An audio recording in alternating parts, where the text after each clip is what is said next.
Ça YouTube, on finit aujourd'hui la lecture de l'œuvre de Zola. On attaque le 12e chapitre et on fait une petite pensée, un petit coucou aux lycéens du lycée Maurice Genevoix qui avaient besoin de lire cet ouvrage. On leur fait un gros bisou. Puis on va donc commencer la lecture de ce 12e chapitre où tout va se conclure pour le pire et pour le pire.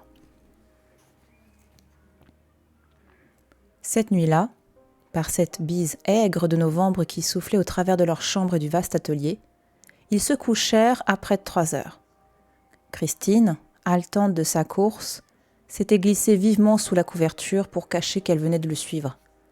Et Claude, accablé, avait quitté ses vêtements un à un, sans une parole. Leur couche, depuis de longs mois, se glaçait. Ils s'y allongeaient côte à côte en étrangers, après une lente rupture des liens de leur chair. Volontaire abstinence, chasteté théorique, où il devait aboutir pour donner à la peinture toute sa virilité, et qu'elle avait accepté, dans une douleur fièvre et muette, malgré le tourment de sa passion. Et jamais encore, avant cette nuit-là, elle n'avait senti entre eux un tel obstacle, un pareil froid, comme si rien désormais ne pouvait les réchauffer et les remettre au bras l'un de l'autre. Pendant près d'un quart d'heure, elle lutta contre le sommeil envahissant. Elle était très lasse, une torpeur l'engourdissait, et elle ne cédait pas, inquiète de le laisser éveiller. Pour dormir elle-même tranquille, elle attendait chaque soir qu'il s'endormît avant elle. Mais il n'avait pas éteint la bougie. Il restait les yeux ouverts, fixé sur cette flamme qui l'aveuglait. À quoi songeait-il donc ? Était-il demeuré là-bas, dans la nuit noire, dans cette haleine humide des quais, en face de Paris criblé d'étoiles, comme un ciel d'hiver ? Et quel débat intérieur, quelle résolution à prendre convulsait ainsi son visage. Puis, invinciblement, elle succomba. Elle tomba au néant des grandes fatigues. 1 heure plus tard, la sensation d'un vide, l'angoisse d'un malaise, l'éveilla dans un tressaillement brusque. Tout de suite, elle avait tâté de la main la place déjà froide à côté d'elle. Il n'était plus là. Elle l'avait bien senti en dormant. Et elle s'effarait, mal réveillée, la tête lourde et bourdonnante, lorsqu'elle aperçut, par la porte entr'ouverte de la chambre, une raide lumière qui venait de l'atelier. Elle se rassura, elle pensa qu'il y était allé chercher quelques livres pris d'insomnie. Ensuite, comme il ne reparaissait pas, elle finit par se lever doucement pour voir. Mais ce qu'elle vit la bouleversa, la planta sur le carreau, pieds nus, dans une telle surprise qu'elle n'osa d'abord se montrer. Claude, en manche de chemise, malgré la rude température, n'ayant mis dans sa hâte qu'un pantalon et des pantoufles, était debout sur sa grande échelle devant son tableau. Sa palette se trouvait à ses pieds, et d'une main il tenait la bougie, tandis que de l'autre il peignait. Il avait des yeux élargis de somnambule, des gestes précis et raides, se baissant à chaque instant pour prendre de la couleur, se relevant, projetant contre le mur une grande ombre fantastique, au mouvement cassé d'automate. Et pas un souffle. Rien d'autre dans l'immense pièce obscure qu'un effrayant silence. Frissonnante, Christine devinait. C'était l'obsession. L'heure passée là-bas, sur le pont des Saints-Pères, qui lui rendait le sommeil impossible et qui l'avait ramenée en face de sa toile, dévorée du besoin de la revoir malgré la nuit. Sans doute, il n'était monté sur l'échelle que pour s'emplir les yeux de plus près. Puis, torturé de quelques tons faux, malade de cet art au point de ne pouvoir attendre le jour, il avait saisi une brosse, d'abord dans le désir d'une simple retouche, peu à peu emporté ensuite de correction en correction, arrivant à peindre comme un halluciné, la bougie au poing, dans cette clarté pâle que ses gestes effaraient. Sa rage impuissante de création l'avait repris. Il s'épuisait en dehors de l'heure, en dehors du monde. Il voulait souffler la vie à son œuvre tout de suite. Donc l'utilisation du terme ton, vous vous souvenez, le ton, c'est la couleur. Donc et encore, ça dépend des écritures, des théories qui concernent la couleur, l'utilisation de la couleur dans l'art au XIXe siècle. Mais le ton, Ça va être entre le ton et la nuance, mais en tout cas, ça correspond à la notion de couleur. C'est comme ça qu'on appelle ça dans la peinture. Sauf qu'il y en a un, là pour certains auteurs, le ton, c'est la couleur mélangée avec une autre. Pour d'autres, qui vont utiliser le terme, comme je vous disais, soit ton, soit nuance, chez certains auteurs, le ton, c'est la couleur qui va être à laquelle on va ajouter du blanc ou du noir pour faire une couleur plus claire ou une couleur plus sombre. Ah, quelle pitié! Et de quels yeux trempés de larmes Christine le regardait. Un instant, elle eut la pensée de le laisser à cette besogne folle, comme on laisse un maniaque au plaisir de sa démence. Ce tableau, jamais il ne le finirait, c'était bien certain maintenant. Plus il s'acharnait, plus l'incohérence augmentait.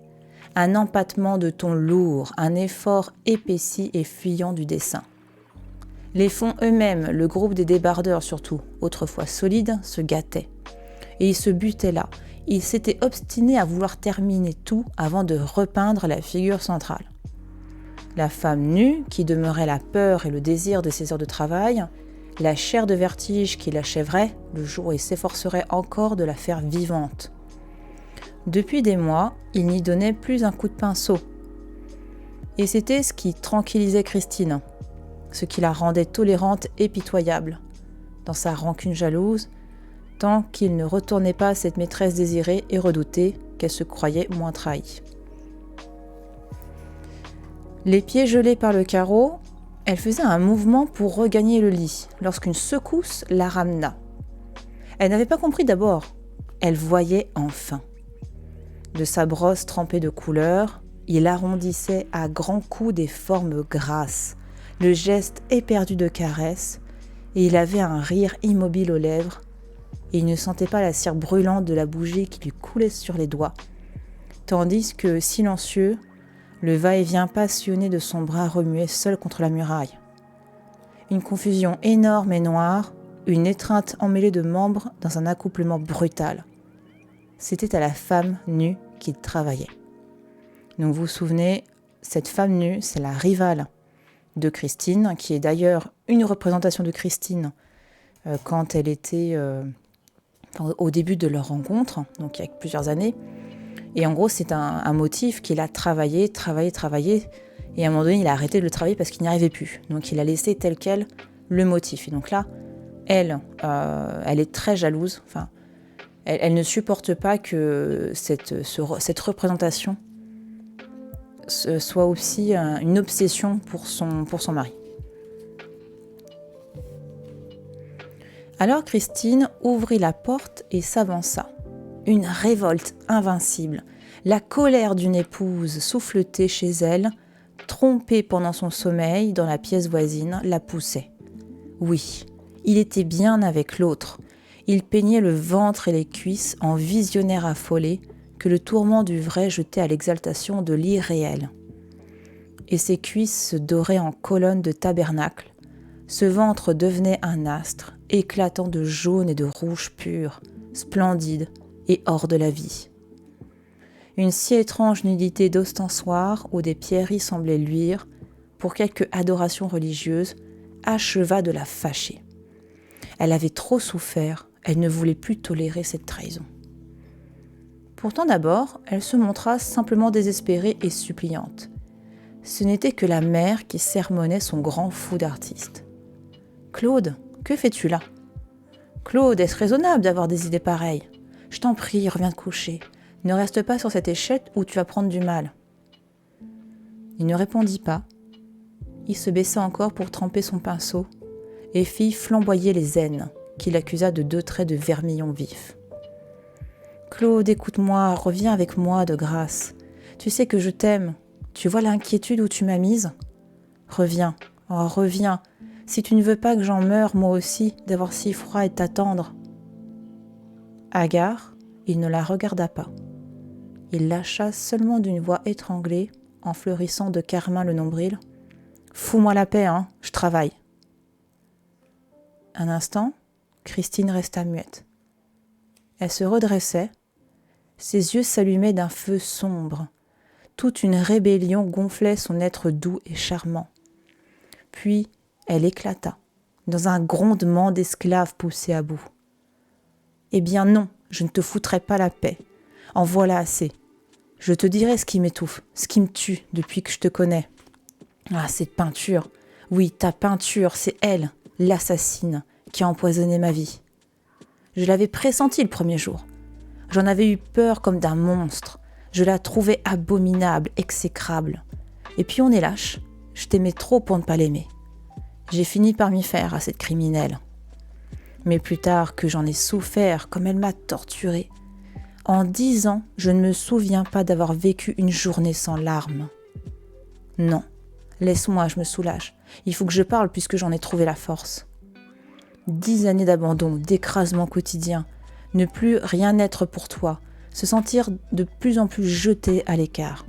En arriver à un rôle de servante, et l'autre la voleuse, la voir s'installer entre toi et moi, et te prendre, et triompher, et m'insulter. Car ose donc dire qu'elle ne t'a pas envahi membre à membre, le cerveau, le cœur, la chair, tout. Elle te tient comme un vice, elle te mange. Enfin, elle est ta femme, n'est-ce pas ? Ce n'est plus moi, c'est elle qui couche avec toi, maudite. Ah, gueuse ! Maintenant, Claude l'écoutait, dans l'étonnement de ce grand cri de souffrance, mal éveillé de son rêve exaspéré de créateur, ne comprenant pas bien encore pourquoi elle lui parlait ainsi. Et devant cet hébétement, ce frissonnement d'homme surpris et dérangé dans sa débauche, elle s'emporta davantage. Elle monta sur l'échelle, lui arracha la bougie du poing, la promena à son tour devant le tableau. « Mais regarde donc, mais dis-toi donc où tu en es. C'est hideux, c'est lamentable et grotesque. Il faut que tu t'en aperçoives à la fin, hein ? Est-ce laid ? Est-ce imbécile ? Tu vois bien que tu es vaincu. Pourquoi t'obstiner encore ? Ça n'a pas de bon sens, voilà ce qui me révolte. Si tu ne peux pas être un grand peintre, la vie nous reste. Ah, la vie, la vie. » Elle avait posé la bougie sur la plateforme de l'échelle et comme il était descendu, trébuchant, elle sauta pour le rejoindre. Ils se retrouvèrent tous les deux en bas. Lui tombé sur la dernière marche, elle accroupie, serrant avec force les mains inertes qu'il laissait pendre. « Voyons, il y a la vie. Chasse ton cauchemar et vivons, vivons ensemble. N'est-ce pas trop bête de n'être que deux, de vieillir déjà, de nous torturer, de ne pas savoir nous faire du bonheur ? La terre nous prendra assez tôt, va. Tâchons d'avoir un peu chaud, de vivre, de nous aimer. Rappelle-toi, Bencourt, écoute mon rêve. Moi, je voudrais t'emporter demain. Nous irions loin de ce Paris maudit.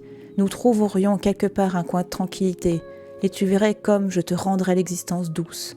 Comme ce serait bon d'oublier tout au bras l'un de l'autre. Le matin, on dort dans son grand lit, puis ce sont des flâneries au soleil, le déjeuner qui sent bon, l'après-midi paresseuse, la soirée passée sous la lampe, et plus de tourments pour des chimères, et rien que la joie de vivre. Cela ne te suffit donc pas que je t'aime, que je t'adore, que je consente à être ta servante, à exister uniquement pour ton plaisir. Entends-tu ? Je t'aime, et il n'y a rien de plus, c'est assez, je t'aime. Ouais, ça ressemble à une belle fin, mais oui, c'est... T'inquiète, c'est... Voilà, c'est crescendo. Il avait dégagé ses mains, il dit d'une voix morne, avec un geste de refus. Non, ce n'est point assez. Je ne veux pas m'en aller avec toi. Je ne veux pas être heureux, je veux peindre. Et que j'en meure, n'est-ce pas ? Et que tu en meurs ? Que nous achevions tous les deux d'y laisser notre sang et nos larmes ? Il n'y a que l'art. C'est le Tout-Puissant, le Dieu farouche qui nous foudroie et que tu honores. Il peut nous anéantir, il est le maître, tu diras merci. Ouais, je lui appartiens. Qu'il fasse de moi ce qu'il voudra. Je mourrai de ne plus peindre, je préfère peindre et en mourir. Et puis ma volonté n'y est pour rien, c'est ainsi. Et rien n'existe en dehors, que le monde crève. Elle se redressa dans une nouvelle poussée de colère, sa voix redevenait dure et emportée. Mais je suis vivante, moi, et elles sont mortes, les femmes que tu aimes. Oh, ne dis pas non, je sais bien que ce sont tes maîtresses, toutes ces femmes peintes. Avant d'être la tienne, je m'en étais aperçue déjà. Il n'y avait qu'à voir de quelles mains tu caressais leur nudité, de quels yeux tu les contemplais ensuite pendant des heures. Hein, Était-ce malsain et stupide, un pareil désir chez un garçon? Brûler pour des images, serrer dans ses bras le vide d'une illusion? Et tu en avais conscience, tu t'en cachais comme d'une chose inavouable. Puis tu as paru m'aimer un instant. C'est à cette époque que tu m'as raconté ces bêtises, tes amours avec tes bonnes femmes, comme tu disais en plaisantant toi-même. Souviens-toi, tu prenais en pitié ces ombres lorsque tu me tenais entre tes bras. Et ça n'a pas duré. Tu es retourné à elle. Oh, si vite. Comme un maniaque retourne à sa manie. Moi qui existais, je n'étais plus. Et c'était elles, les visions, qui redevenaient les seules réalités de ton existence. Ce que j'ai enduré alors, tu ne l'as jamais su, car tu nous ignores toutes. J'ai vécu près de toi sans que tu me comprennes. Ouais, j'étais jalouse d'elle. Quand je posais, là, toute nue, une idée seule m'en donnait le courage. Je voulais lutter. J'espérais te reprendre. Et rien. Pas même un baiser sur mon épaule avant de me laisser habiller. Mon Dieu. Que j'étais honteuse souvent. Quel chagrin j'ai dû dévorer de me sentir dédaignée et trahie. Depuis ce moment, ton mépris n'a fait que grandir. Et tu vois où nous en sommes, à nous allonger côte à côte toutes les nuits sans nous toucher du doigt. Il y a 8 mois et 7 jours, je les ai comptés. Il y a 8 mois et 7 jours que nous n'avons rien eu ensemble. Elle continua hardiment, elle parla en phrases libres. Elle, la sensuelle pudique, si ardente à l'amour, les lèvres gonflées de cris et si discrète ensuite, si muette sur ces choses, ne voulant pas en causer, détournant la tête avec des sourires confus. Mais le désir l'exaltait. C'était un outrage que cette abstinence. Et sa jalousie ne se trompait pas, accusait la peinture encore, car cette virilité qu'il lui refusait, il la réservait et la donnait à la rivale préférée. Elle savait bien pourquoi il la délaissait ainsi. Souvent d'abord, quand il avait le lendemain un gros travail et qu'elle se serrait contre lui en se couchant, il disait que non, que ça le fatiguerait trop. Ensuite, il avait prétendu qu'au sortir de ses bras, il en avait pour 3 jours à se remettre. Le cerveau ébranlé, incapable de rien faire de bon. Et la rupture s'était ainsi peu à peu produite. 1 semaine en attendant l'achèvement d'un tableau, puis 1 mois pour ne pas déranger la mise en train d'un autre, puis des dates reculées encore, des occasions négligées, la déshabitude lente, l'oubli final. Au fond, elle retrouvait la théorie répétée 100 fois devant elle. Le génie devait être chaste. Il fallait ne coucher qu'avec son œuvre. « Tu me repousses » acheva-t-elle violemment. « Tu te recules de moi, la nuit, comme si je te répugnais. Tu vas ailleurs, et pour aimer quoi ? Un rien, une apparence, un peu de poussière, de la couleur sur de la toile. Mais, encore un coup, regarde-la donc ta femme là-haut. Vois donc quel monstre tu viens d'en faire dans ta folie. Est-ce qu'on est bâti comme ça ? Est-ce qu'on a des cuisses en or et des fleurs sous le ventre ? Réveille-toi, ouvre les yeux, rentre dans l'existence. » Claude, obéissant au geste dominateur dont elle lui montrait le tableau, s'était levé et regardait. La bougie, restée sur la plateforme de l'échelle en l'air, éclairait comme d'une lueur de cierge la femme, tandis que toute l'immense pièce demeurait plongée dans les ténèbres. Il s'éveilla enfin de son rêve. Et la femme, vue ainsi d'en bas, avec quelques pas de recul, l'emplissait de stupeur. Qui donc venait de peindre cette idole d'une religion inconnue ? Qui l'avait faite de métaux, de marbre et de gemmes, épanouissant la rose mystique de son sexe, entre les colonnes précieuses des cuisses, sous la voûte sacrée du ventre ? Était-ce lui qui, sans le savoir, était l'ouvrier de ce symbole du désir insatiable, de cette image extra-humaine de la chair devenue de l'or et du diamant entre ses doigts dans son vain effort d'en faire de la vie ? Et béant, il avait peur de son œuvre, tremblant de ce brusque saut dans l'au-delà, comprenant bien que la réalité elle-même ne lui était plus possible au bout de sa longue lutte pour la vaincre et la repétrir plus réelle de ses mains d'homme. « Tu vois, répétait victorieusement Christine. Et lui, très bas, balbutiait. « Oh, qu'ai-je fait ? Est-ce donc impossible de créer ? Nos mains n'ont-elles donc pas la puissance de créer des êtres ?» Ivre, il invente le surréalisme et elle retient son génie créatif. Ouais, l'impression que j'en ai, c'est du fauvisme aussi. Attendez, je vais vous montrer. Hop, hop, hop, hop, hop. Mais ça, c'est un très gros débat. C'est un très très gros débat. Ça, on va le mettre ici. C'est un débat qui est très important et c'est ça qui est intéressant, c'est qu'on retrouve le fait que Christine ne comprenne pas ce que fait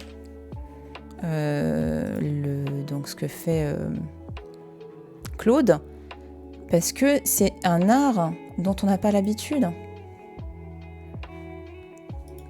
Et moi, dans la description, ça fait penser un petit peu au fauvisme.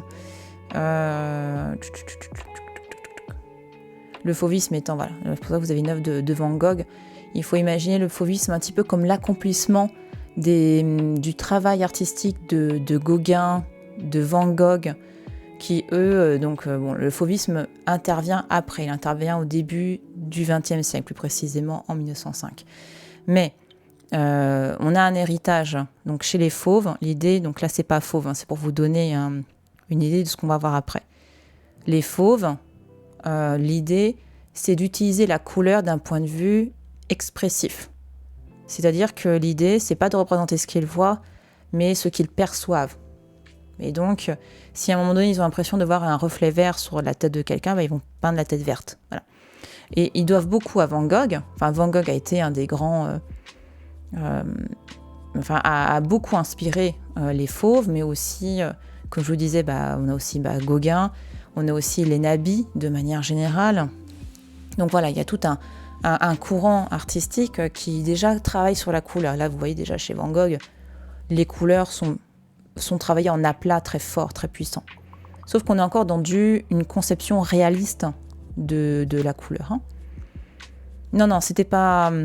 À la rigueur, il est malgré lui un peu un chef de file, mais il était décédé. Hein, comme je vous disais, Van Gogh, il est mort en 1890-91, un truc comme ça. Attends, je regarde vite fait. 90, voilà, 1890. Et les fauves, c'est après. Les fauves, un nom qui, si vous pensez aux fauves, c'est Matisse. Ouais, Matisse, d'ailleurs. La femme au chapeau. Hop, est-ce qu'il y a l'image ? Non, mais c'est ça qui est chiant. Ah là là là là. Ah, je peux peut-être la voir sur... Voilà. Matisse, en 1905, il expose La femme au chapeau. Ça c'est dans votre tête, si vous deviez enregistrer une œuvre pour penser fauvisme, vous enregistrez cette œuvre-là, La femme au chapeau. Et là, on a une conception, enfin déjà vous voyez, Matisse, il ne dessine pas, enfin tu sens qu'il dessine pas avec... Enfin tu vois pas les coups de crayon, tu sens qu'il dessine avec la couleur. Et en plus, cette couleur, elle est expressive, elle n'est pas naturaliste. Et ça, je trouve, à la lecture là, de l'œuvre de Zola, tu sens un petit peu ça. On n'est pas encore au niveau de l'époque, c'est pas encore ça. Mais ça et le cubisme aussi, ça me fait penser un peu à l'effet métallique, ce qu'il racontait par rapport à ça. Donc on sent qu'on arrive à une réflexion moderne sur la couleur qui était déjà amorcée par les artistes comme Van Gogh, Gauguin et les nabis.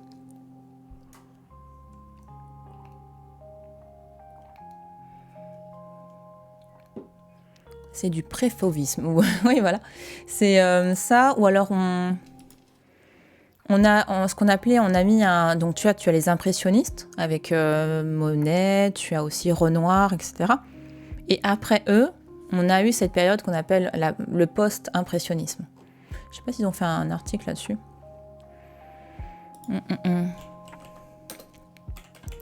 Parce qu'en fait, dans le post-impressionnisme, voilà. En gros, c'est la boîte magique où tu mets plein d'artistes que tu sais pas quoi en faire parce qu'ils sont pas impressionnistes, mais ce sont des peintres de la modernité et voilà. Genre Gauguin, Cézanne, Redon, c'est du symbolisme, hein, mais bon. Ah ouais, ok. Oui, ok, pour eux, donc le symbolisme... En gros, ils ont mis la grosse boîte post-impressionnisme et dedans, ils ont mis le pointillisme, donc le pointillisme que je te montre, voilà. Ça, c'est du pointillisme. Donc en gros, c'est des petits points. Et en gros, il n'y a pas de mélange de faits. C'est ton œil qui va faire le mélange grâce aux points.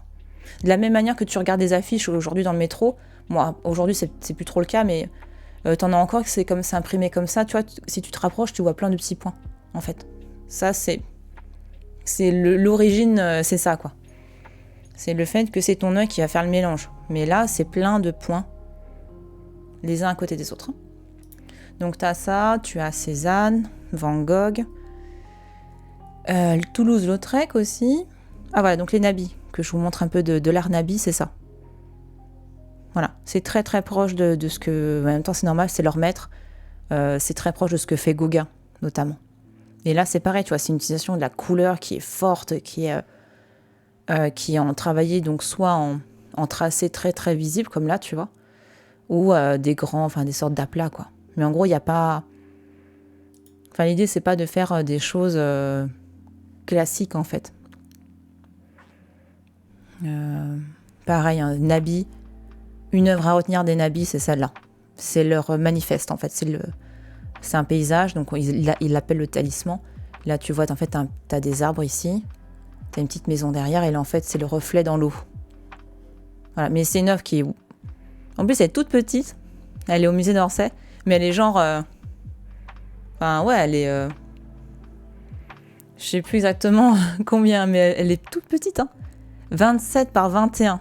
C'est une feuille, quoi. C'est une feuille A4. Mais voilà, donc je vous la recommande. Salut, barrière de péage. Salut, toi qui aimes la culture, bienvenue. Hop, voilà. J'ai du mal à différencier fauvisme et surréalisme. J'aurais mis Van Gogh et Chagall dans le même chapeau. Bah après, c'est pas la même époque, en fait. Donc du coup, tu vois, rien que ça. Rien que ça, parce que même si fondamentalement il y a les mêmes manières un petit peu de voir le truc, la même vision de la couleur, forcément c'est différent parce que c'est pas la même époque. Et Chagall c'est plus tard, enfin... Chagall en plus...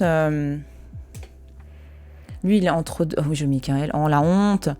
Il est mort en 85. Oh, real.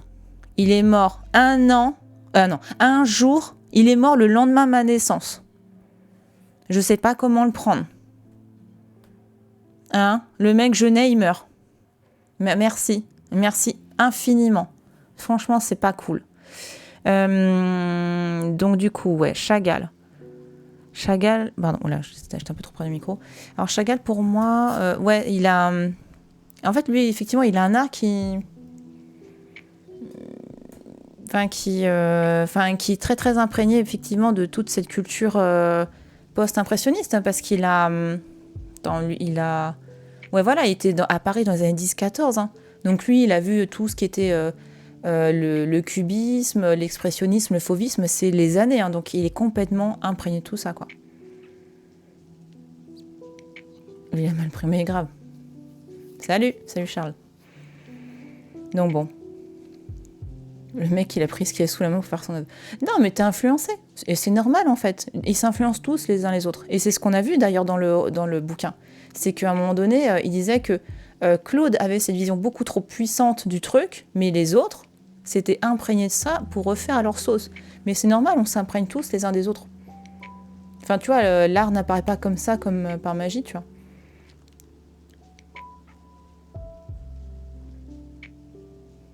Putain, mais c'est quoi ce bordel? Bon, je sais pas si vous m'entendez, mais... Donc voilà.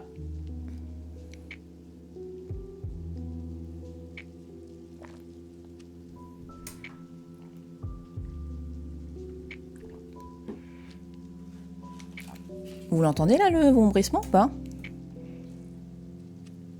C'est trop bizarre. Voilà, on revient là.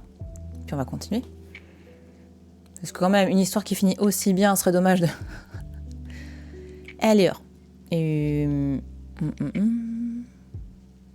voilà. Elle le sentit faiblir. Elle le saisit entre ses deux bras. Mais pourquoi ces bêtises? Pourquoi autre chose que moi qui t'aime? Tu m'as prise pour modèle. Tu as voulu des copies de mon corps. À quoi bon, dis? Est-ce que ces copies me valent? Elles sont affreuses. Elles sont raides et froides comme des cadavres. Et je t'aime, et je veux t'avoir. Il faut tout te dire, tu ne comprends pas. Quand je rôde autour de toi, que je t'offre de poser, que je suis là à te frôler dans ton haleine, c'est que je t'aime, entends-tu? C'est que je suis en vie, moi, et que je te veux. Éperdument, elle le liait de ses membres, de ses bras nus, de ses jambes nues. Sa chemise, à moitié arrachée, avait laissé jaillir sa gorge, qu'elle écrasait contre lui, qu'elle voulait entrer en lui, dans cette dernière bataille de sa passion. Et elle était la passion elle-même, débridée enfin avec son désordre et sa flamme sans les réserves chastes d'autrefois, emportée à tout dire, à tout faire pour vaincre. Sa face s'était gonflée, les yeux doux et le front limpide disparaissaient sous les mèches tordues des cheveux. Il n'y avait plus que les mâchoires saillantes, le menton violent, les lèvres rouges. « Oh non, laisse, murmura Claude. Oh, je suis trop malheureux. » De sa voix ardente, elle continua. « Tu me crois peut-être vieille. Oui, tu disais que je me gâtais, et je l'ai cru moi-même. Je m'examinais pendant la pause pour chercher des rides. Mais ce n'était pas vrai, ça. Je le sens bien que je n'ai pas vieilli, que je suis toujours jeune, toujours forte. » Puis, comme il se débattait encore, « Regarde donc. » Elle s'était reculée de 3 pas, et dans un grand geste, elle ôta sa chemise. Elle se trouva toute nue, immobile dans cette pose qu'elle avait gardée durant de si longues séances. D'un simple mouvement du menton, elle indiqua la figure du tableau. « Va, tu peux comparer, je suis plus jeune qu'elle. Tu as eu beau lui mettre des bijoux dans la peau, elle est fanée comme une feuille sèche. Moi, j'ai toujours 18 ans, parce que je t'aime. » Et en effet, elle rayonnait de jeunesse sous la clarté pâle. Dans ce grand élan d'amour, les jambes s'effilaient, charmantes et fines, les hanches élargissaient leur rondeur soyeuse, la gorge ferme se redressait, gonflée du sang de son désir. Déjà, elle l'avait repris, collé à lui maintenant, sans cette chemise gênante. Et ses mains s'égaraient, le fouillaient partout, aux flancs, aux épaules, comme si elle eût cherché son cœur dans cette caresse tâtonnante, cette prise de possession où elle semblait vouloir le faire sien, tandis qu'elle le baisait rudement, d'une bouche inassouvie, sur la peau, sur la barbe, sur les manches, dans le vide. Sa voix expirait, elle ne parlait plus que d'un souffle haletant, coupé de soupirs. « Oh, reviens, aimons-nous. Tu n'as donc pas de sang, que des ombres te suffisent ? Reviens, et tu verras que c'est bon de vivre, tu entends ? Vivre au cou l'un de l'autre, passer des nuits comme ça, serrés, confondus, et recommencer le lendemain, et encore, et encore. » Il frémissait. Il lui rendait peu à peu son étreinte dans la peur que lui avait faite l'autre, l'idole. Et elle redoublait de séduction, elle l'amollissait et le conquérait. « Écoute, je sais que tu as une affreuse pensée. Oui, je n'ai jamais osé t'en parler. Parce qu'il ne faut pas attirer le malheur. Mais je ne dors plus la nuit. Tu m'épouvantes. Ce soir, je t'ai suivi là-bas, sur ce pont que je hais. Et j'ai tremblé. Oh, j'ai cru que c'était fini, que je ne t'avais plus. Mon Dieu, qu'est-ce que je deviendrais ? J'ai besoin de toi. Tu ne vas pas me tuer peut-être. Aimons-nous, aimons-nous. » Alors, il s'abandonna, dans l'attendrissement de cette passion infinie. C'était une immense tristesse, un évanouissement du monde entier où se fondait son être. Il la serra éperdument, lui aussi, sanglotant, bégayant. « C'est vrai, j'ai eu la pensée affreuse. Je l'aurais fait, et j'ai résisté en songeant à ce tableau inachevé. Mais puis-je vivre encore si le travail ne veut plus de moi ? Comment vivre après ça, après ce qui est là, ce que j'ai abîmé tout à l'heure ? Je t'aimerai, tu vivras. Ah, jamais tu m'aimeras assez, je me connais bien. Il faudrait une joie qui n'existe pas, quelque chose qui me fait oublier tout. Déjà tu as été sans force, tu ne peux rien. Si, tu verras. Tiens, je te prendrai ainsi, je te baiserai sur les yeux, sur la bouche, sur toutes les places de ton corps. Je te réchaufferai contre ma gorge, je lierai mes jambes aux tiennes, je nouerai mes bras à tes reins, je serai ton souffle, ton sang, ta chair. » Cette fois, il fut vaincu. Il brûla avec elle, se réfugia en elle, enfonçant la tête entre ses seins, la couvrant à son tour de ses baisers. « Eh bien, sauve-moi, oui, prends-moi si tu ne veux pas que je me tue. Et invente du bonheur. Fais-moi connaître un qui me retienne. Endors-moi, anéantis-moi, que je devienne ta chose, assez esclave, assez petit pour me loger sous tes pieds dans tes pantoufles. Ah, descendre là, ne vivre que de ton odeur, t'obéir comme un chien, manger, t'avoir et dormir. Si je pouvais, si je pouvais. » Elle eut un cri de victoire. « Enfin, tu es à moi, il n'y a plus que moi, l'autre est bien morte. » Et elle arracha de l'œuvre exécrée. Elle l'emporta dans sa chambre à elle, dans son lit, grondante, triomphante. Sur l'échelle, la bougie qui s'achevait clignota un instant derrière eux puis se noya. 5 heures sonnèrent au coucou. Pas une lueur n'éclairait encore le ciel brumeux de novembre, et tout retomba aux froides ténèbres. Christine et Claude, à tâtons, avaient roulé au travers du lit. Ce fut une rage. Jamais ils n'avaient connu un emportement pareil, même au premier jour de leur liaison. Tout ce passé leur remontait au cœur, mais dans un renouveau aigu qui les grisait d'une ivresse délirante. L'obscurité flambait autour d'eux. Ils s'en allaient sur des ailes de flammes, très haut, hors du monde, à grands coups réguliers, continus, toujours plus haut. Lui-même poussait des cris, loin de sa misère, oubliant, renaissant à une vie de félicité. Elle le fit blasphémer, ensuite, provocante, dominatrice, avec un rire d'orgueil sensuel. Dis que la peinture est imbécile. La peinture est imbécile. Dis que tu ne travailleras plus, que tu t'en moques, que tu brûleras tes tableaux pour me faire plaisir. Je brûlerai mes tableaux, je ne travaillerai plus. Et dis qu'il n'y a que moi, que de me tenir là comme tu me tiens, que le bonheur unique, que tu craches sur l'autre, cette gueuse que tu as peinte. Crache, crache donc que je t'entende. Tiens, je crache, il n'y a que toi. Et elle le serrait à l'étouffer, c'était elle qu'il possédait. Ils repartirent dans le vertige de leur chevauchée à travers les étoiles. Leur ravissement recommençait. 3 fois, il leur sembla qu'ils volaient de la terre au bout du ciel. Quel grand bonheur! Comment n'avaient-ils pas songé à se guérir dans ce bonheur certain? Et elle se donnait encore. Ils vivaient heureux, sauvés, n'est-ce pas? Maintenant qu'il avait cette ivresse, le jour allait naître. Lorsque Christine, ravie, foudroyée de sommeil, s'endormit au bras de Claude. Elle le liait d'une cuisse, la jambe jetée au travers des siennes, comme pour s'assurer qu'il ne lui échapperait plus. Et la tête roulée sur cette poitrine d'homme qui lui servait de tiède oreiller, elle soufflait doucement, un sourire aux lèvres. Lui avait fermé les yeux, mais de nouveau, malgré sa fatigue écrasante, il les rouvrit. Il regarda l'ombre. Le sommeil le fuyait. Une sourde poussée d'idées confuses remontait dans son hébétement, à mesure qu'il se refroidissait et se dégageait de la griserie voluptueuse dont tous ses muscles restaient ébranlés. Quand le petit jour parut, une salissure jaune, une tache de boue liquide sur les vitres de la fenêtre. Il tressaillit, il crut avoir entendu une voix haute l'appeler du fond de l'atelier. Ses pensées étaient revenues toutes, débordantes, torturantes, creusant son visage, contractant ses mâchoires dans un dégoût humain, 2 plis amers qui faisaient de son masque la face ravagée d'un vieillard. Maintenant, cette cuisse de femme, allongée sur lui, prenait une lourdeur de plomb.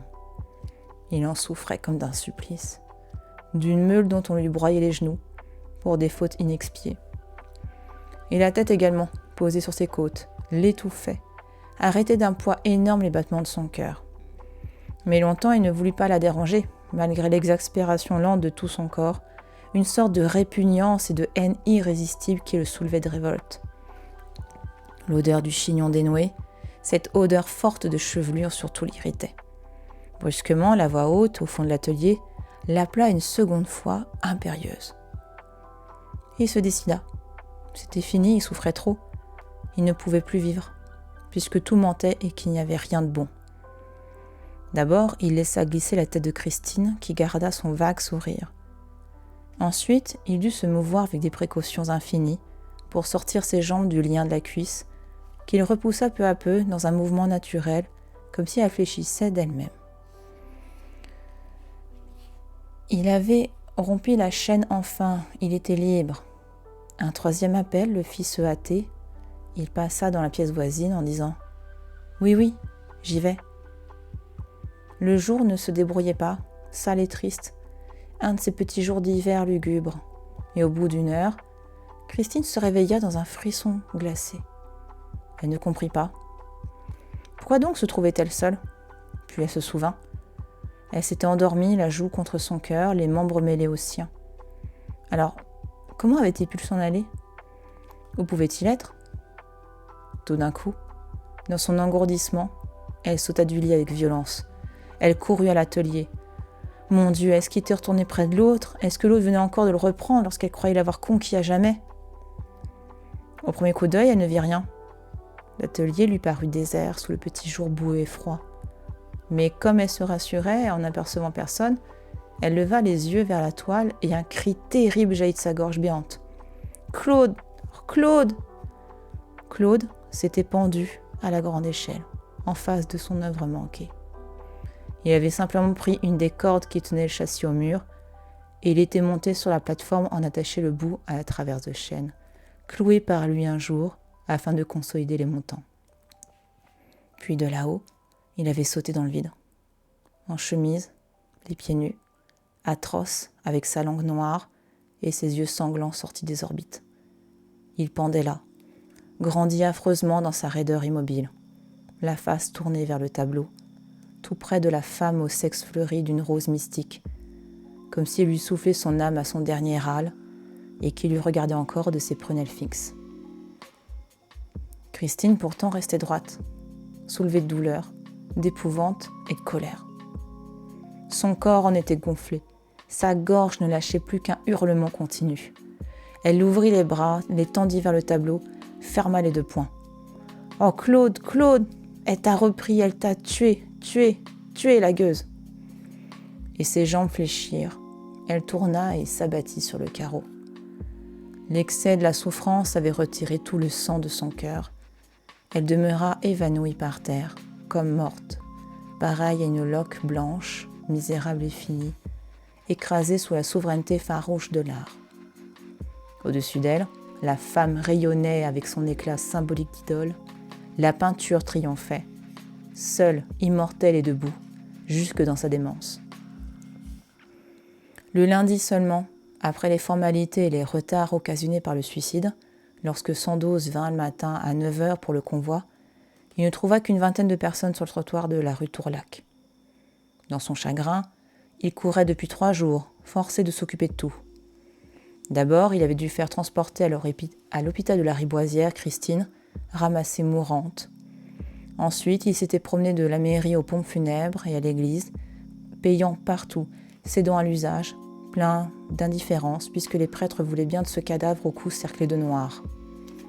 Petite précision, normalement, dans la religion catholique, un suicidé n'a pas le droit à une messe. Enfin, en gros, la religion catholique est contre le suicide. Enfin, en gros, les gens qui ont la maîtrise de leur mort ne sont pas acceptés dans le paradis. Donc, de facto, en général, ils n'ont pas le droit à une messe et selon les textes, les suicidés vont en enfer tout de suite. En fait, ils vont directement en enfer. Donc c'est pour ça que là, en gros, en payant, là, Sandoz, en gros, a donné une piécette au prêtre pour qu'il y ait quand même une cérémonie. Voilà, donc ça se faisait en fait. Et parmi les gens qui attendaient, il n'aperçut encore que des voisins augmentés de quelques curieux, tandis que des têtes s'allongeaient aux fenêtres, chuchotantes, excitées par le drame. Sans doute les amis allaient venir. Il n'avait pu écrire à la famille, ignorant les adresses. Et il s'effaça, dès qu'il vit arriver 2 parents, que les 3 lignes sèches des journaux avaient tiré sans doute de l'oubli où Claude lui-même les laissait. Une cousine âgée à tournure louche de brocanteuse, un petit cousin très riche, décoré, propriétaire d'un des grands magasins de Paris, bon prince dans son élégance, désiré de prouver son goût éclairé des arts. Là, ce personnage-là, c'est le héros du Bonheur des Dames, qui est un autre roman de Zola. Comme je vous disais, les romans, enfin une grande partie des romans de Zola font partie d'un cycle qu'on appelle les Rougon-Macquart, qui est en gros l'histoire de 2 familles qui s'unissent. Et en gros, l'idée, c'est de prendre chaque personnage qui va incarner un métier, enfin en gros, qui représente bien son époque. Claude, il représente l'artiste du 19e siècle, et je ne me rappelle plus de son nom, mais en tout cas, là, donc le cousin de Claude, c'est le propriétaire du Bonheur des Dames, le magasin en gros, le héros et le magasin qui donne son nom au roman, donc le Bonheur des Dames. Voilà, et un des rares Zola qui finissent bien. Donc là, c'est son cousin. Tout de suite, la cousine monta, fit le tour de l'atelier, flaira cette misère nue, redescendit, la bouche dure, irrité d'une corvée inutile. Au contraire, le petit cousin se redressa et marcha le premier derrière le corbillard, menant le deuil avec une correction charmante et fière. Je regarde juste parce qu'à mon avis, l'autre, c'est aussi une... jusque là, ça me parle pas tout de suite, faut que je regarde. Attends, les notes, je cherche les notes. Et je vous dis ça tout de suite. Pour moi, c'est un autre personnage. Ah oui, c'est en fonction des pages, on s'en fout ça. Alors, note 122.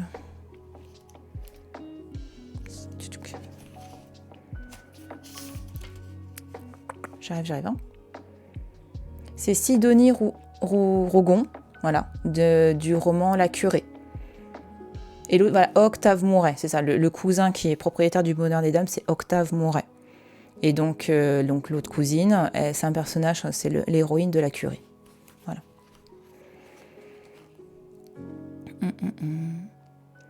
Comme le cortège partait, Bongrand accourut et resta près de Sandoz, après lui avoir serré la main. Il était assombri. Il murmura en jetant un coup d'œil sur les 15 à 20 personnes qui suivaient. « Ah, le pauvre bougre. Comment, il n'y a que nous deux ?» Dubuche était à Cannes avec ses enfants. Jory et Fagerolles s'abstenaient, l'un exécrant la mort, l'autre trop affairé. Seul Mahoudeau rattrapa le convoi à la montée de la rue Le Pic et il expliqua que Gagnière devait avoir manqué le train. Lentement, le corbillard gravissait la pente rude dont le lacet tourne sur le flanc de la butte Montmartre. Par moments, des rues transversales qui dévalaient, des trouées brusques, montraient l'immensité de Paris, profonde et large ainsi qu'une mer. Lorsqu'on déboucha devant l'église Saint-Pierre et qu'on transporta le cercueil là-haut, il domina un instant la grande ville. C'était par un ciel gris d'hiver, de grandes vapeurs volaient, emportées au souffle d'un vent glacial. Et elles semblaient agrandies, sans fin dans cette brume, emplissant l'horizon de sa houle menaçante. Le pauvre mort, qu'il avait voulu conquérir et qui s'en était cassé la nuque, passa en face d'elle, cloué sous le couvercle de chêne, retournant à la terre, comme un de ces flots de boue qu'elle roulait. À la sortie de l'église, la cousine disparut, Mahoudeau également. Le petit cousin avait repris sa place derrière le corps. 7 autres personnes inconnues se décidèrent. Ils ont parti pour le nouveau cimetière de Saint-Ouen, que le peuple a nommé du nom inquiétant et lugubre de Cayenne. On était 10. Attends, Cayenne, ça me dit quelque chose. Je me demande s'il n'y a pas eu...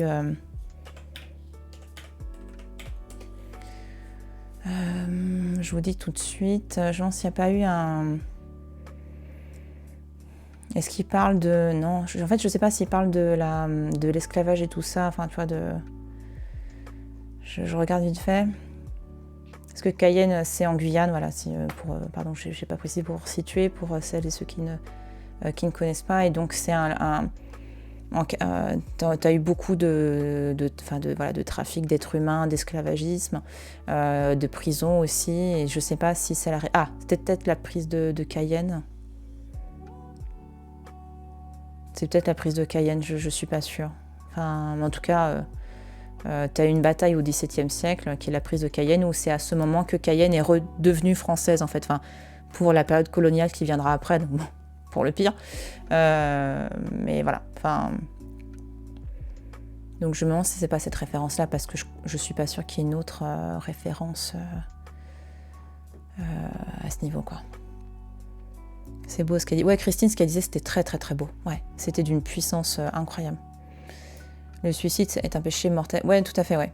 Ouais, c'est considéré effectivement comme un des grands péchés parce que, en fait, Dieu par rapport à la religion catholique, Dieu est le maître du temps, il est le maître de nos vies. Donc, à partir du moment où tu souhaites avoir le contrôle de ta vie en te suicidant, en mettant fin à ta vie, c'est comme si tu allais à l'encontre des plans divins. Parce qu'en gros, voilà, tu n'es pas né de ta volonté, tu es né de la volonté divine, donc pour la religion catholique. Et du coup, si tu choisis de mourir, c'est-à-dire que tu ne suis pas les plans de Dieu. Donc du coup, forcément, ça veut dire, enfin voilà, c'est pas accepté, comme le temps. Et d'ailleurs, c'est pour ça qu'on ne supporte pas que y a certains métiers qui sont complètement, qui ne sont pas du tout tolérés par l'Église catholique au cours du Moyen Âge et de la Renaissance. Même après un petit peu, mais surtout, voilà, c'est tout ce qui a à faire avec l'argent. Parce qu'en fait, l'argent est lié au temps. Et c'est pour ça qu'il y a certaines cultures et certaines religions qui peuvent faire des métiers en lien avec l'argent. Par exemple, à la Renaissance, les seuls banquiers, c'était les juifs. Parce que les catholiques n'avaient pas le droit d'exercer ces métiers-là. Parce que après, tu peux en dire le temps, c'est de l'argent. Mais au-delà de ça, l'argent fait partie de ces problématiques qui sont liées au temps et du contrôle du temps. Contrôle du travail, enfin tout ça. Donc c'est pour ça que ça s'interdit en fait. Voilà, puis après, évidemment, ça a déclenché tout un tas de monstruosités antisémites, le fait que les juifs ont l'argent, machin. Bah non, ça vient en fait d'une tradition qui est que les catholiques n'ont pas le droit à l'origine de toucher à l'argent, enfin de travailler dans les métiers d'argent, donc les banques, etc. C'est l'Église qui dit ça au nom de Dieu, ce que Dieu en pense. Ah non mais... Tout à fait. C'est pour ça que... Effectivement, c'est l'Église catholique, tout à fait. Tout à fait. On ne peut pas penser à la place de Dieu, c'est pas possible.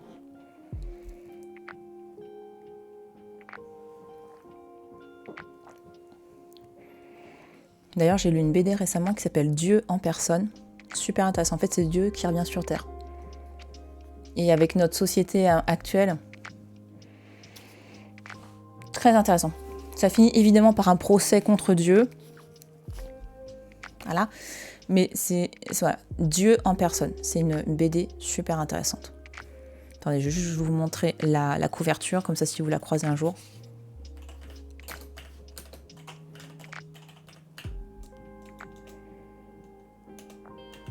Et je vous donne le nom de l'auteur aussi, tant qu'à faire. Alors, attends. Voilà, Marc-Antoine Mathieu. Voilà la couverture. Ah, attends. Je vous montre la couverture. Voilà. Donc, c'est une bande dessinée que je vous recommande. Vraiment, elle est très, très, très bonne. Et elle pose plein de questions, tu vois. C'est hyper intéressant. Salut Majouk, comment tu vas?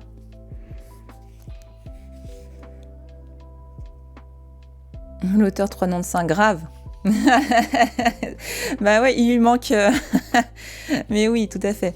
Il aurait pu même s'appeler Luc, laisse tomber, là, il avait... Bon, Antoine n'est pas un des évangélistes, mais on n'est pas loin, effectivement, ouais.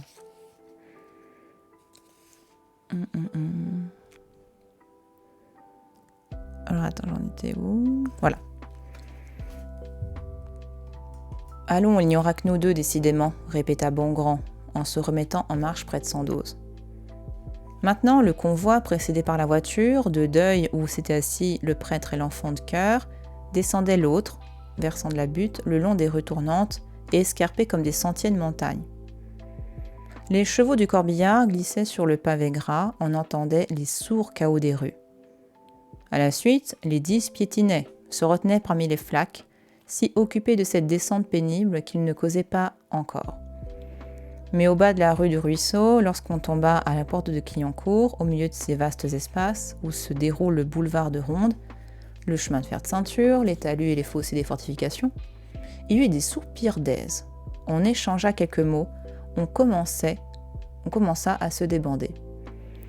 Sandoz et Bongrand, peu à peu, se trouvèrent à la queue,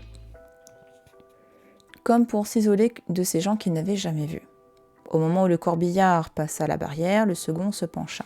« Hé, la petite femme, quand va-t-on faire ?»« Ah, quelle pitié, répondit Sandoz. Je suis allée la voir hier à l'hôpital. Elle a une fièvre cérébrale. L'interne prétend qu'on la sauvera, mais elle en sortira vieille de 10 ans et sans force. Vous savez qu'elle en était venue à oublier jusqu'à son orthographe ? Une déchéance, un écrasement, une demoiselle ravalée à une bassesse de servante. Ouais, si nous ne prenons pas soin d'elle comme d'une infirme, elle finira laveuse de vaisselle quelque part. Et pas un sou, naturellement. Pas un sou. Je croyais trouver les études qu'il avait faites sur nature pour son grand tableau, ces études superbes dont il tirait ensuite un si mauvais parti. Mais j'ai fouillé vainement. Il donnait tout. Des gens le volaient. Non, rien à vendre. Pas une toile possible.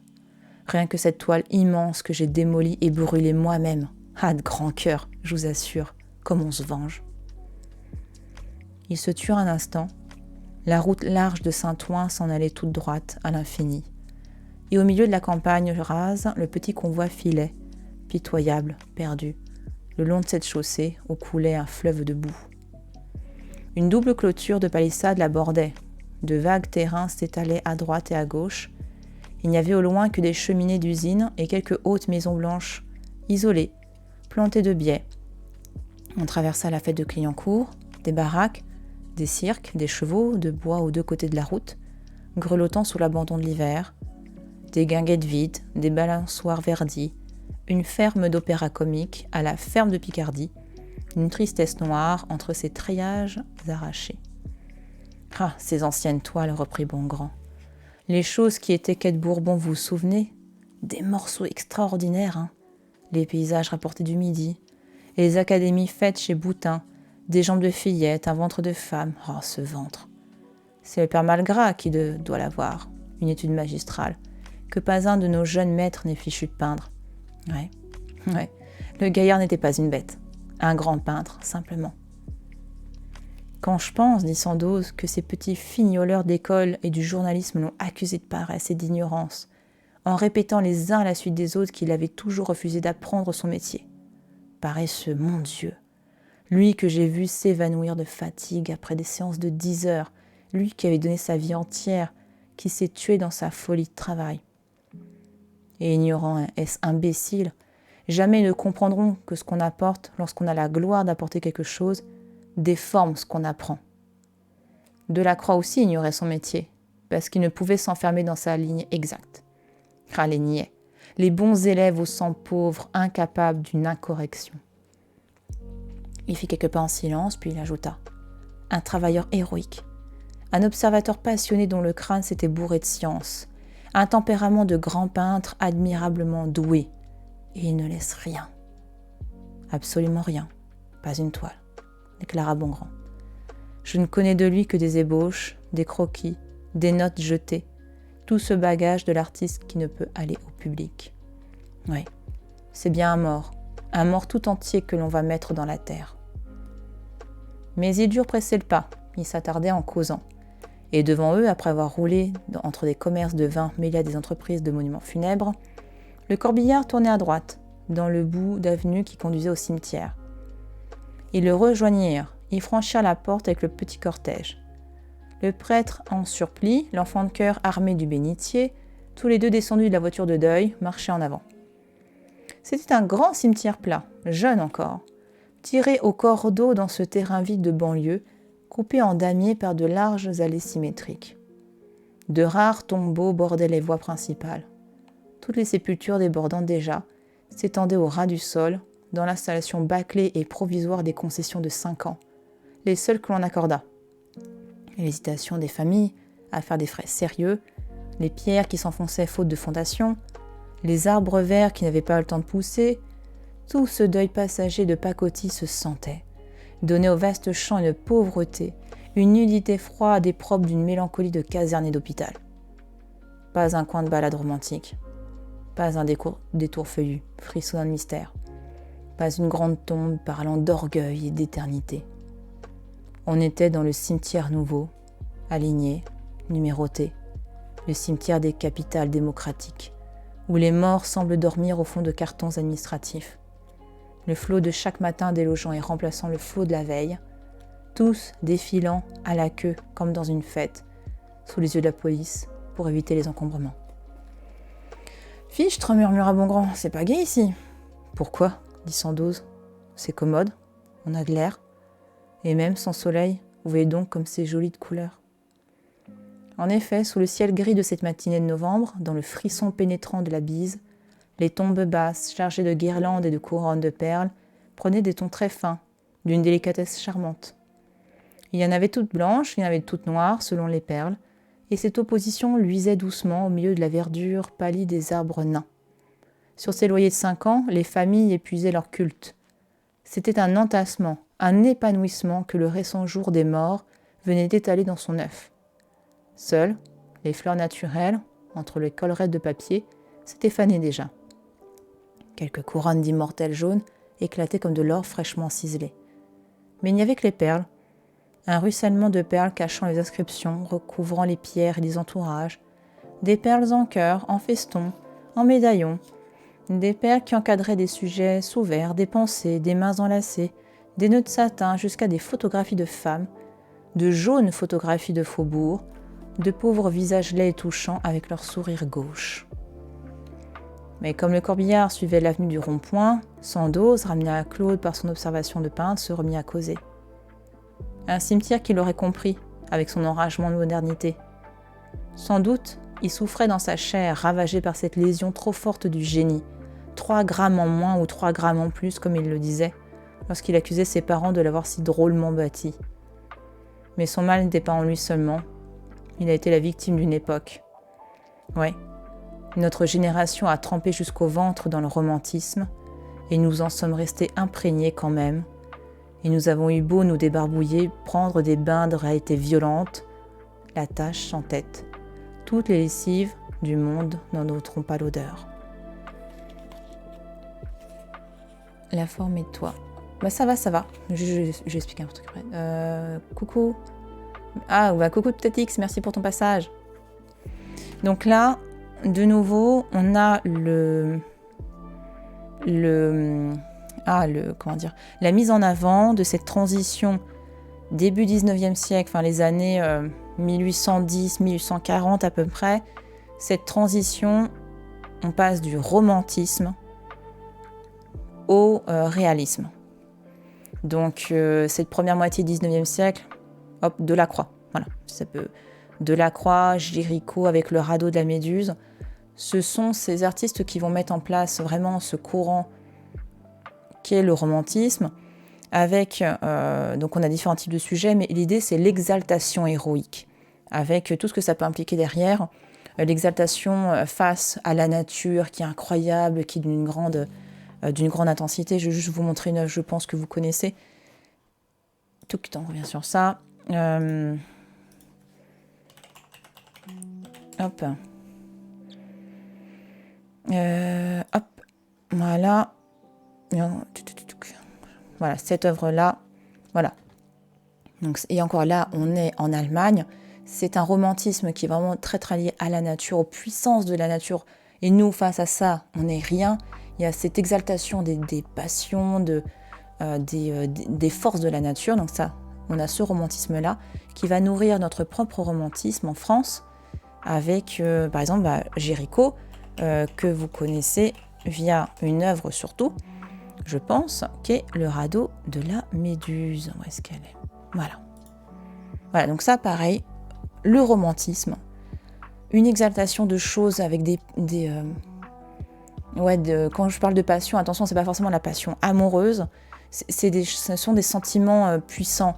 Là, c'est une situation dramatique, hein, c'est un naufrage, voilà, un naufrage avec des victimes, et on a vraiment cette exaltation de ce qu'on appelle un pathos, donc d'expression de passion, de drame en fait, hein, qui se vivent là.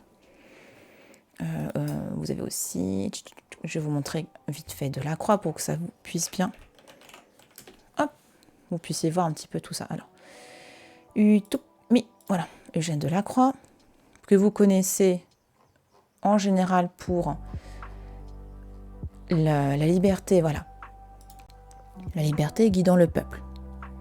Donc ça, c'est pareil, hein, c'est les grands, voilà, ces grands faits, ces moments héroïques où en gros on vit quelque chose d'incroyable, souvent dramatique, mais pas que. Hein, il y a aussi, encore une fois, il peut y avoir exaltation des passions, mais amoureuses. Enfin, c'est le moi qui s'exprime, voilà, c'est le moi qui se met beaucoup plus en avant. Et de ça, on va passer dans les années 1850 au réalisme. Donc Delacroix, c'était l'exaltation des passions, les couleurs aussi, donc une couleur qui est vibrante, qui montre des choses vraiment... en plus, il voyage notamment en Orient, donc les couleurs sont beaucoup plus riches, brillantes. Puis on va passer au réalisme, donc voilà. Et c'est ça ce que retransmet la Sandoz quand il parle de... Dans le passage, il disait... notre génération a trempé jusqu'au ventre dans le romantisme et nous en sommes restés imprégnés. On a eu beau se débarbouiller, prendre des bains de réalité violente, la tâche sans tête. Donc en gros, là, Sandoz, il dit que toute cette génération d'artistes en plus romantiques va énormément marquer les générations suivantes. Même si on a eu ce passage réaliste, donc Courbet que vous connaissez, en général, pour... Attends, il doit être plus bas. Un enterrement... un enterrement... Alors non, il est où? Voilà, ici. Donc voilà, réalisme. Donc tu vois, on n'est plus dans quelque chose d'héroïque, d'incroyable. On est dans la représentation de la réalité, en fait. Et de la réalité sociale. C'est aussi ça. Hein. Le romantisme, il va montrer soit des grandes figures, soit il va montrer des humains communs, hein, des gens comme toi et moi, mais dans quelque chose de dramatique ou d'intense. Le réalisme, l'idée, c'est de montrer des vérités sociales sans pour autant partir dans quelque chose d'incroyable, de lyrique, tu vois, qui part vraiment dans waouh. Non, là, c'est des gens qui sont à un enterrement. Point. Voilà. Donc c'est ce que je voulais remettre en avant par rapport à ça, le fait que cette vision de l'artiste en plus maudit, le côté le moi qui s'exprime mais qui n'arrive pas à trouver sa place, on retrouve ça aussi, c'est une sorte d'héritage du romantisme. Et il y a un tableau, j'aimerais trop vous le retrouver. Oh là là.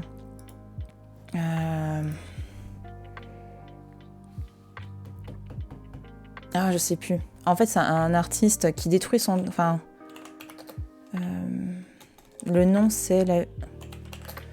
vie, la mort, le désespoir. Ah, attends. Mort, désespoir. Je sais plus comment il s'appelle. On va essayer de trouver. Attends, ça se trouve, je vais le voir. Ah, j'ai bien E à désespoir, mais quelle horreur. Cette faute incroyable. Mais désespoir. Quand j'écris ça. Désespoir. Attends. Voilà. Ah, c'est génial, j'ai retrouvé. Celui-là. Ah, j'aimerais bien le voir en très grand plutôt. Attends. Allez. Bon, ça va être un peu flou du coup, non? Oh putain, ils sont chiants. C'est pas très de grande qualité là. Donc bon, vous devinez à peu près. C'est un tableau qui s'appelle Misère, Art, Misère, Désespoir, Folie. C'est le titre de ce tableau. Et je trouve que ce tableau, si tu veux vraiment incarner ce bouquin, c'est cette œuvre-là.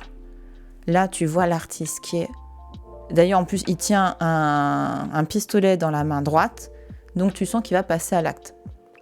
Il est en train de marcher sur une toile qu'il a fait. Il a cassé ses outils. Il a aussi brisé des toiles.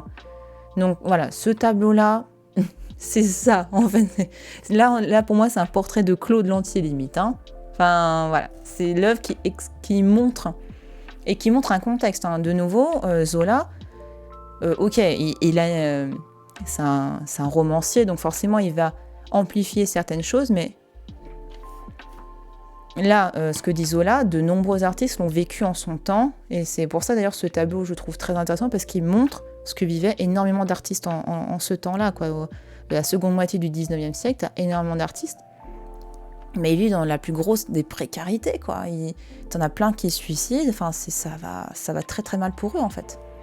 Et tu me diras encore aujourd'hui, hein, il y a des gens qui sont dans une précarité extrême et qui ils n'arrivent pas à vivre de leur art et du coup font un geste fatal, quoi. Donc, et cette œuvre-là, elle est où? Elle a été peinte par Jules Blin, donc quelqu'un qui n'est pas très connu pour nous, hein, enfin pour quelqu'un qui... Voilà. Je voudrais savoir... Elle est à Dijon. Voilà. C'est ça, hein. Ouais, musée des Beaux-Arts de Dijon. Donc.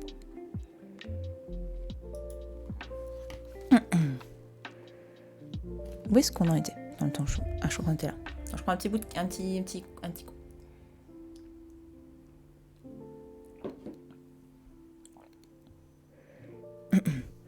Et d'ailleurs, Sandoz, donc le meilleur ami, est là à l'enterrement, donc le romancier qui est Zola, concrètement.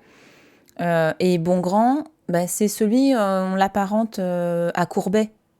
En fait, dans le roman, c'est l'artiste qui a réussi à un moment donné, qui est un peu le chef de file de cette bande, qui est celui qui a réussi. Et je trouve qu'il me fait penser à Courbet. Enfin, dans sa manière de penser, surtout ses créations, on retrouve clairement Courbet mélangé avec un peu de Delacroix. Bongrand souriait. Oh, moi, j'en ai eu par-dessus la tête. Mon art en a été nourri. Je suis même impénitent. S'il est vrai que ma paralysie derrière vienne de là, qu'importe. Je ne puis renier la religion de toute ma vie d'artiste. Mais votre remarque est très juste. Vous en êtes, vous autres, les fils révoltés. Ainsi, lui, avec sa grande femme nue au milieu des quais, ce symbole extravagant. Ah, cette femme, interrompit Sandoz, c'est elle qui l'a étranglé. Si vous saviez comme il y tenait. Jamais il ne m'a été possible de la chasser de lui. Alors, comment voulez-vous qu'on ait vu la vue claire, le cerveau équilibré et solide, quand de pareilles fantasmagories repoussent dans le crâne? Même après la vôtre, notre génération est trop encrassée de lyrisme pour laisser des œuvres saines. Il faudra une génération, 2 générations peut-être, avant qu'on peigne et qu'on écrive logiquement, dans la haute et pure simplicité du vrai. Seule la vérité, la nature est la base possible, la police nécessaire, en dehors de laquelle la folie commence, et qu'on ne craigne pas d'aplatir l'œuvre. Le tempérament est là, qui emportera toujours le créateur. Est-ce que quelqu'un songe à nier la personnalité ? Le coup de pouce involontaire qui déforme et qui fait notre pauvre création à nous ? Mais il tourna la tête et il ajouta brusquement : « Tiens, qu'est-ce qui brûle ? Ils allument donc des feux de joie ici ?» Le convoi venait de tourner en arrivant au rond-point où était l'ossuaire, le caveau commun, peu à peu empli de tous les débris enlevés des fosses et dont la pierre, au centre d'une pelouse ronde, disparaissait sous un amoncellement de couronnes déposées là au hasard par la piété des parents qui n'avaient plus leur mort à eux. Et comme le corbillard roulait doucement à gauche dans l'avenue transversale numéro 2, un crépitement s'était fait entendre. Une grosse fumée avait grandi au-dessus des petits platanes bordant le trottoir. On approchait avec lenteur, on apercevait de loin un gros tas de choses terreuses qui s'allumaient. Puis on finit par comprendre. Cela se trouvait au bord d'un vaste carré qu'on avait fouillé profondément de larges sillons parallèles pour en arracher les bières afin de rendre le sol à d'autres corps, de même que le paysan retourne un chaume avant de l'ensemencer de nouveau. Les longues fosses vides bâillaient, les buttes de terre grasse se purgeaient sous le ciel, et dans ce coin du champ, ce qu'on brûlait ainsi, c'étaient les planches pourries des bières, un bûcher énorme de planches fendues, brisées, mangées par la terre, tombées en un terreau rougeâtre. Alors, juste pour préciser, la bière, quand on parle de mise en bière, c'est le cercueil. Hein. C'est pas là. Donc, ce sont les bières qui brûlent, c'est-à-dire les cercueils. Calmez-vous.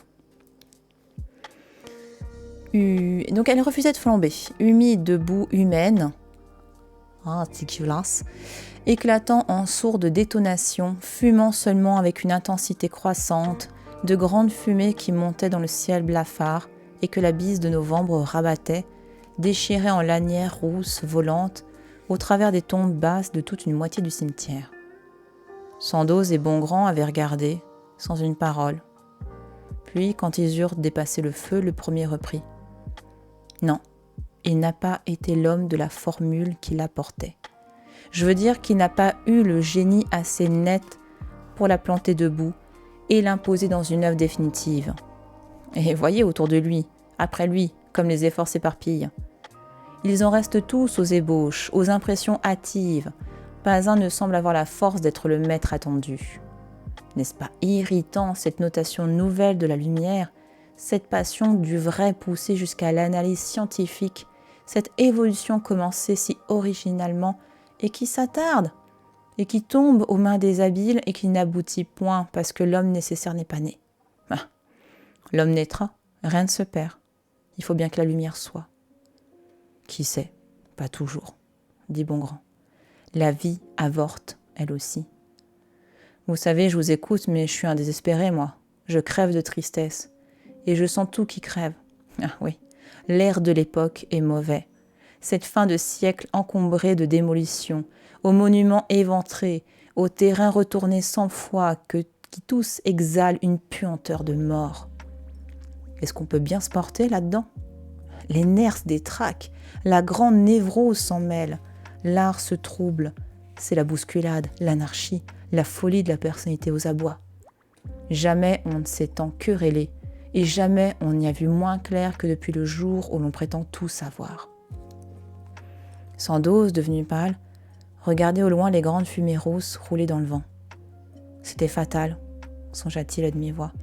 Cet excès d'activité et d'orgueil dans le savoir devait nous rejeter au doute.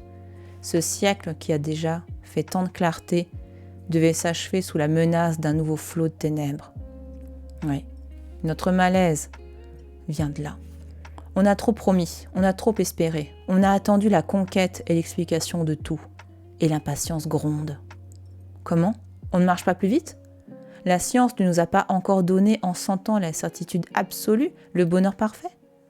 Alors à quoi bon continuer puisqu'on ne saura jamais tout et que notre pain restera si amer ? C'est une faillite du siècle. Le pessimisme tord les entrailles.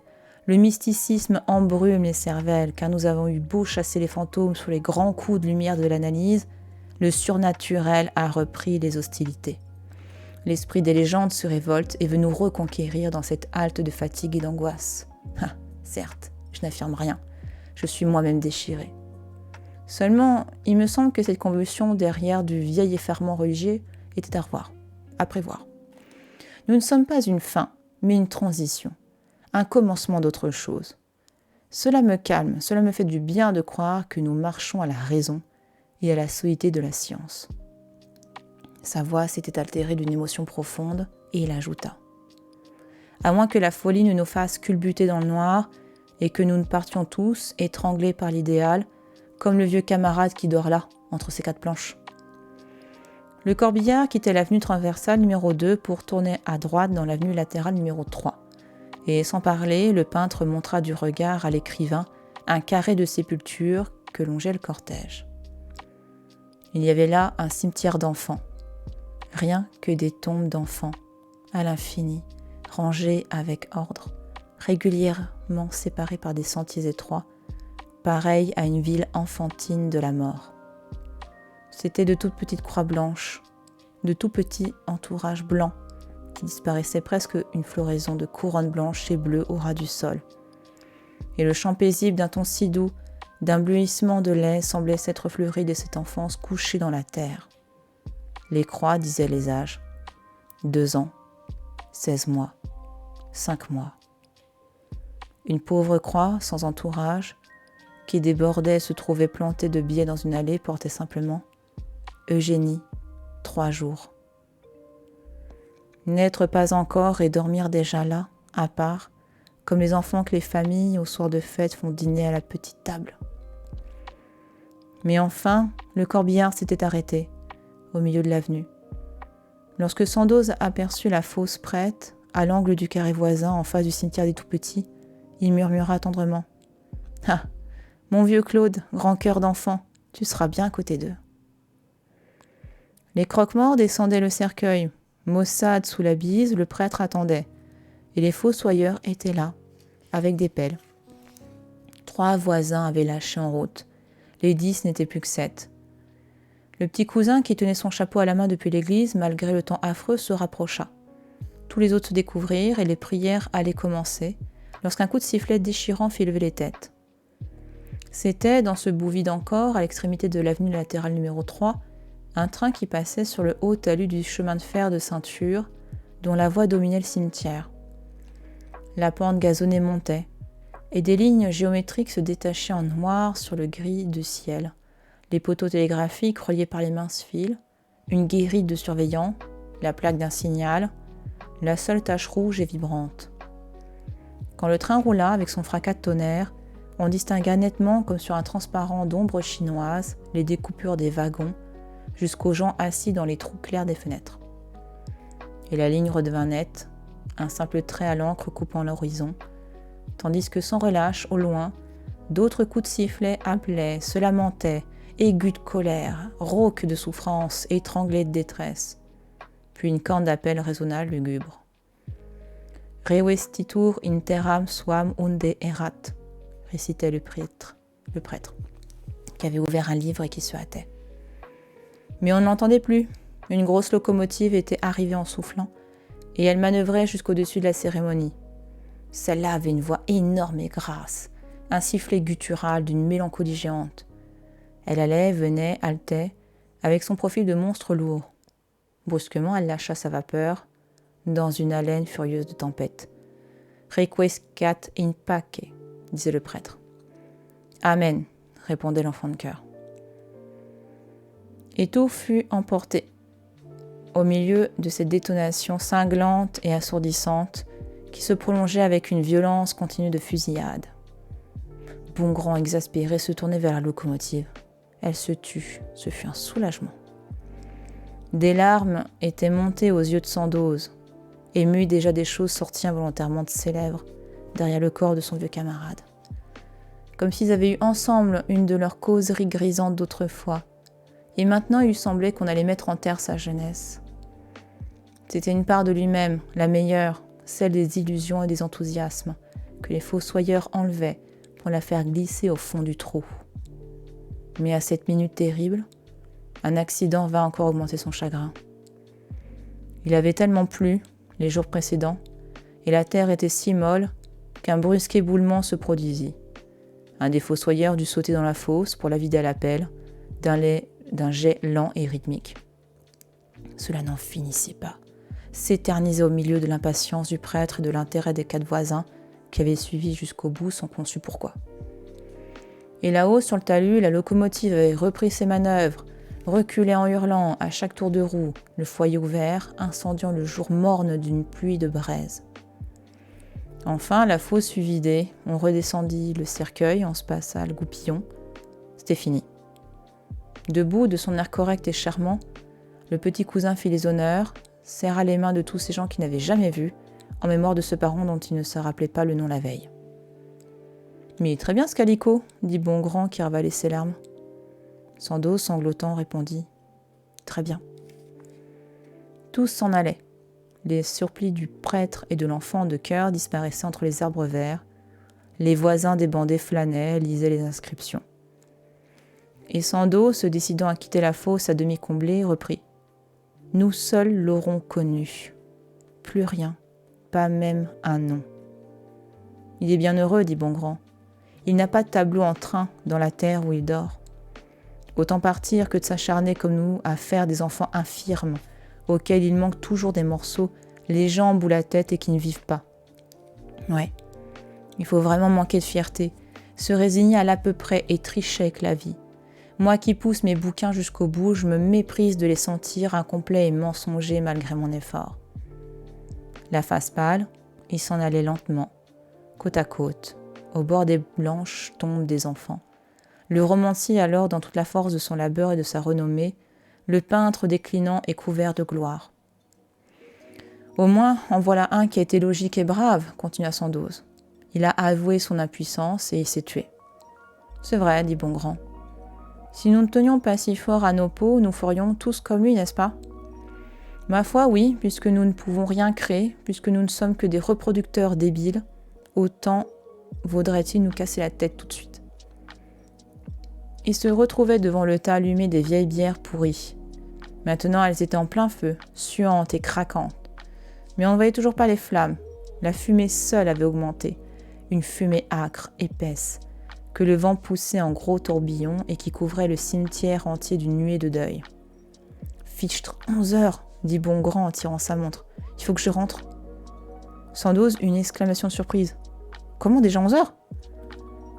Il promena sur les sépultures basses, sur le vaste champ fleuri de perles, si régulier, si froid, un long regard de désespoir, encore aveuglé de larmes. Puis il ajouta « Allons travailler. » Fin du chapitre 12. Avec une conclusion qui est un petit peu quand même, un peu pessimiste. Et les ténèbres et la ruine et la mort rouge établirent sur toute chose leur empire illimité. Ça me dit quelque chose, cette citation. C'est pas Seigneur des Anneaux? Mais en tout cas, elle me dit quelque chose, cette... Ah, Edgar Allan Poe? D'accord. Dans quoi? Dans le portrait de Dorian Gray? Mais en tout cas, oui, on a... donc cette fin, elle est pessimiste parce qu'elle va prôner l'acharnement malgré tout. Et encore une fois, Sandoz, c'est Zola. Donc, et là, Zola, dans le personnage de Sandoz, c'est un romancier qui est enfin reconnu. Bongrand, c'est un artiste qui a été reconnu aussi. C'est un personnage du livre, Bongrand, il n'a pas existé. Mais en tout cas, l'idée, c'est de mettre en avant... c'est assez paradoxal, parce que finalement, ce que je trouve, moi, le plus dramatique là-dedans, et ce qui est dramatique pour l'artiste, c'est quand, comme ils l'ont dit, on n'a rien de Claude. C'est-à-dire que ça fait un peu penser, si tu veux, à Van Gogh, même si, attention, Van Gogh, on a des choses. Mais Van Gogh, tu vois, les tableaux qu'on a, c'est que 10 ans. C'est 10 ans de sa vie, quoi. C'est 10 ans de production, et il était hyper productif. Mais c'est fou de se dire que il aurait pu peindre énormément de choses encore. Pareil, t'as des artistes qui ont détruit leurs œuvres. Tout comme là, tu vois, Sandoz. Enfin, t'imagines, ça se trouve, l'œuvre que Claude a peint, ça se trouve, nous, aujourd'hui, si on pouvait la voir, si elle existait, peut-être qu'on serait « Oh, mon Dieu, c'est un chef-d'œuvre, tu vois, c'est comme les Demoiselles d'Avignon. » Mais énorme, on a perdu des œuvres. On a perdu des œuvres à cause de la colère de certains artistes, de la tristesse, de leur drame. Ça et le fait qu'ils grattaient les toiles pour récupérer les pigments, parce que tu vois, une fois que tu poses la peinture, ça sèche, mais si tu grattes, tu peux parfois récupérer certains pigments. Tu peux pas tout le temps, parce que parfois il y a trop de mélange, mais tu peux gratter, et quand tu grattes, tu détruis l'œuvre, juste parfois pour récupérer la toile qui est derrière, parce que ça coûte super cher, quoi. Donc déjà, c'est des gens qui galèrent à bouffer, qui galèrent à payer leurs factures. En plus, faut qu'ils payent leur outil de travail, en fait. Les nouvelles extraordinaires, la mort rouge. D'accord. Mais Poe, c'est... Waouh. Mais Poe, ça dépend. Poe, par exemple, le chat noir... Voilà. Mais moi, parce que voilà. Une petite bourrique derrière qui dort. Donc, ouais, c'est une conclusion... parce que on est quand même pas loin à la fin. Et ça, c'est quelque chose, évidemment, que je ne veux pas mettre, moi, en avant. C'est hors de question. Mais à la fin, on est quasiment sur la valorisation du suicide. En gros, de dire qu'il faut du courage pour se suicider. Moi, évidemment, je me refuse à dire une chose pareille, c'est dans le bouquin, voilà. C'est un appel à l'aide horrible que Claude a lancé. Malheureusement, lui, il était jusqu'au bout de son acte. Mais en tout cas, il y avait il a vécu un drame. En gros, pour en arriver là, c'était vraiment... il allait pas du tout bien.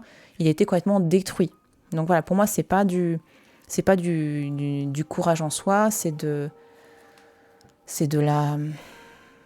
désespoir, en fait. C'est que ils ont tellement atteint un point que la seule solution, c'est ça. Et là, non, moi, évidemment, en plus en tant que pompier, c'est hors de question de dire...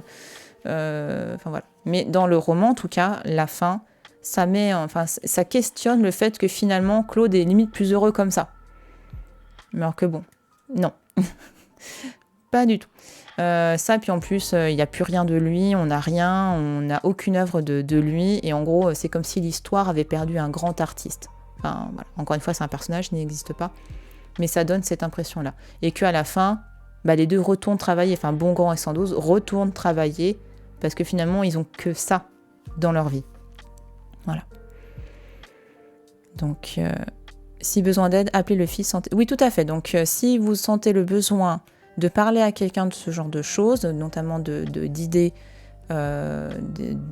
très, très sombres, voilà, vous vous sentez pas bien, vous avez effectivement, merci Germain pour la mention, vous avez le fil santé jeune, le 0800 235 236. Donc, appelez. Vous ne dérangez jamais personne quand vous faites ça. C'est notre boulot d'être là. Donc, allez-y. Si vous avez besoin de parler à quelqu'un, vous le faites. Voilà. Mais je trouvais ça important de faire ce petit point parce que comme dans le bouquin, on n'est pas loin de la valorisation de ça. Je voulais faire un point sur ça. Voilà, je voulais faire un point que non, ce que Claude a vécu, c'est dramatique. Christine, ce qu'elle a vécu, c'est dramatique. En plus, dans le livre, ils ont perdu leur enfant. Donc voilà, ce sont des choses dramatiques. Et il y a des personnes qui sont là pour vous aider. Donc, si vous avez besoin de parler, appelez le fil santé jeune. Donc bon, donc en conclusion pour la vidéo, Zola dépeint une époque qui est la seconde moitié du 19e siècle, donc les années 1850 jusque les années, on va dire 1880. C'est une période qui est à la fois très portée sur l'industrialisation, sur beaucoup d'avancées technologiques, le luxe. Enfin, tu vois, c'est à cette époque que tu as de grandes maisons de luxe qui se développent, comme Louis Vuitton. Tu as de grands noms qui se développent autour aussi de la mode, donc Frederick Worth, par exemple, qui n'est plus très connu aujourd'hui, sauf si tu travailles dans la mode. Mais en tout cas, c'est une époque où le luxe est très important. Tu as aussi des bijoutiers, tu vois, qui commencent à se mettre en place, par exemple, fin 19e, enfin, t'as Cartier, par exemple. Donc, c'est une époque très faste, et en même temps une période où il y a beaucoup de problèmes sociaux, comme toutes les époques, tu me diras, c'est normal. Sauf que là, tu as en plus à Paris quelque chose d'important que sont les travaux haussmanniens. Et c'est ce qu'il évoquait à un moment donné, Sandoz. Il dit... il dit un truc du genre... je sais plus. Mais qu'en gros, on est dans une époque de construction, enfin de construction, je sais plus comment il le dit. Enfin bref. Qu'en gros, c'est cette époque-là où t'as tout ça. Et juste pour te montrer... Alors, chantier opéra. Tu as les travaux d'Haussmann à cette époque-là. Toute la seconde moitié du 19e siècle, tu as les travaux d'Haussmann. Et donc, ça amène notamment la percée des boulevards. Parce qu'avant, Paris, c'était plein de petites rues étroites et c'était l'horreur, quoi, pour traverser. Ça, c'est les travaux de l'opéra. Je voudrais vraiment les travaux... après, c'est peut-être pour... ça, c'est... Bon, après, remarque, pourquoi pas, hein. Bon, ça vous permettra peut-être un petit peu de saisir, mais normalement... C'est vraiment une photo que j'ai en tête que je voudrais vous montrer, qui montre... Hop, comment était par... Hop. Après, je vous montre à l'écran, hein, vous inquiétez pas.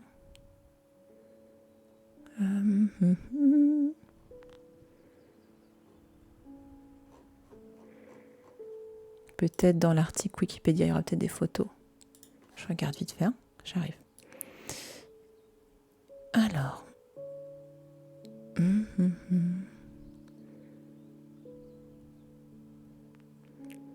J'ai pas l'impression qu'il y ait beaucoup de photos des travaux.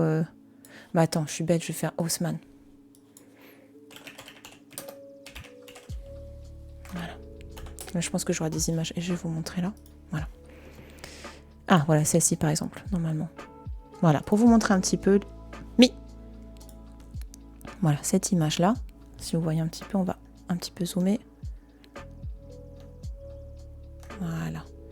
Donc là, imaginez qu'à un moment donné, Paris, la seconde moitié du 19e siècle, c'est ça.